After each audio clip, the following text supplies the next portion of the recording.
I'm Elizabeth at A Literary Princess. If you are new here, welcome.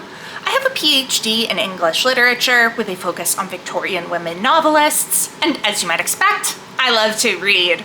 Today I have a currently reading video for you. I am reading 4 books, all physical copies once again. Editing Elizabeth has had a very nice time with the currently reading videos for the last few months because it has not required much. So let's jump in. First up, you all know it's coming. Say it with me now. Les Miserables by Victor Hugo. Still in volume 1. Shocking, I know. I have made progress, kind of. I am on page 259, so marching my way slowly toward the 300 mark. You know, it's progress. Progress is progress, no matter how slow. I am now with Fontaine. She is in this group with 7 other people, 3 other girls, and then the 4 lovers of these women. And her lover is, I don't know how the hell to pronounce this, Tholomyès? I'll write it here because I don't know what to do with that. I read French. I don't speak it. I have no idea how to pronounce most of these words. So that's my story. I'm sticking to it.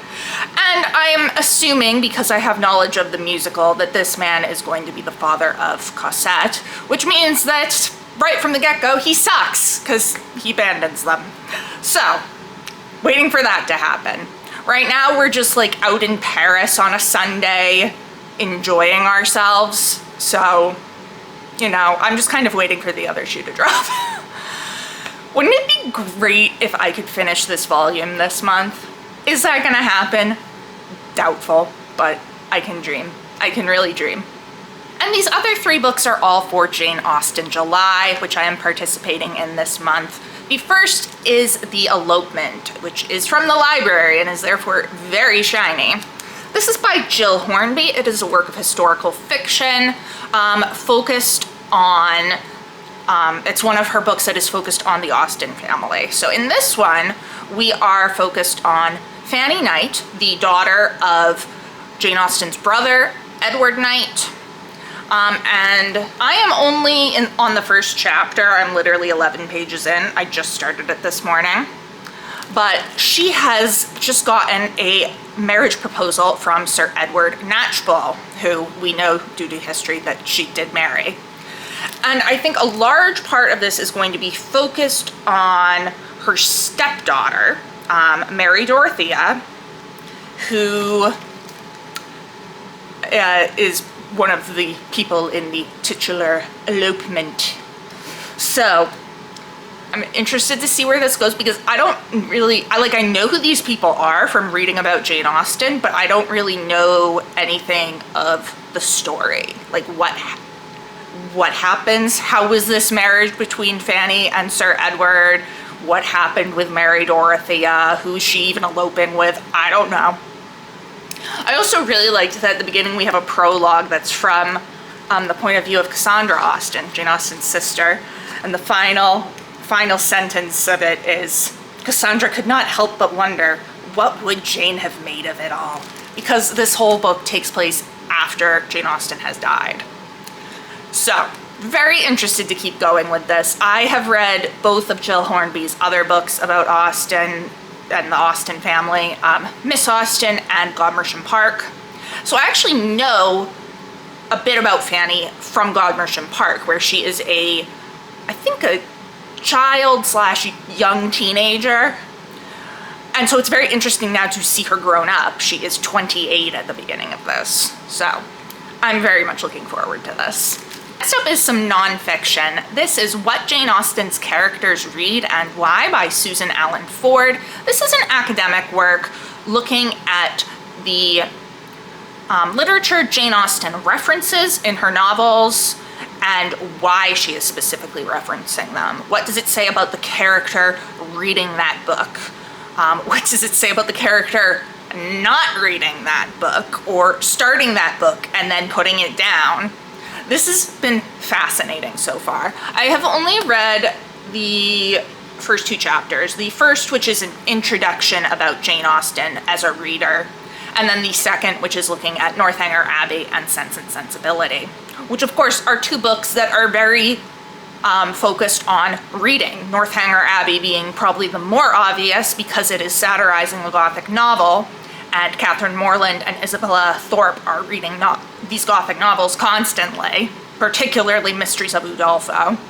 But Sense and Sensibility is references poetry quite a lot, and is really kind of in conversation with the sentimental novel and sentimental poetry that was popular. So that was super interesting. The next chapter is on reading conduct books and Pride and Prejudice. So of course, Mr. Collins picks up Fordyce's Sermons to Young Women, and Lydia Bennet is indignant. So I'm really interested to continue with this book. It's so good, so fascinating. I'm like writing down each of the works, and of course, so many of them I don't know. Like there's ones I've read, obviously, Mysteries of Udolpho, yeah, and there's poets that I've heard of, but some of these books I'm like, who ever heard of that? Not me. So it's giving me some things to look up and maybe potentially read. And then the final book that I am reading is, of course, Mansfield Park by Jane Austen. This is the group read for Jane Austen July. Where am I? I am on chapter 7, and I'm enjoying it very much. This is my 3rd time reading Mansfield Park. The first time I felt very meh about it. The second time I really loved it, and I'm loving it again this time. Although, oh my god, I'm at the part where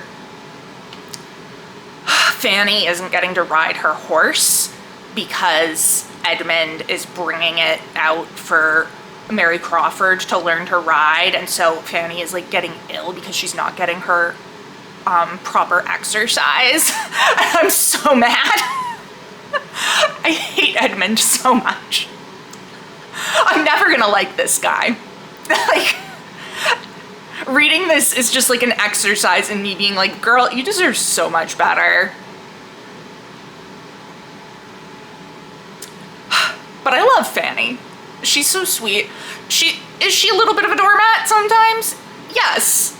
But can you really blame her considering the situation she's in? She is the considerably less wealthy cousin of these people that she lives with.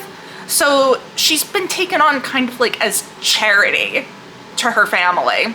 So she doesn't really feel like she can ask for what she wants or even say no to Mary Crawford borrowing her horse, which is technically Edmund's horse, although he bought it for Fanny, but she feels since it's his and he had bought it for her, but he can use it in any way he wants, and she really doesn't feel she has a say. Like, I get it. I get why she's like this.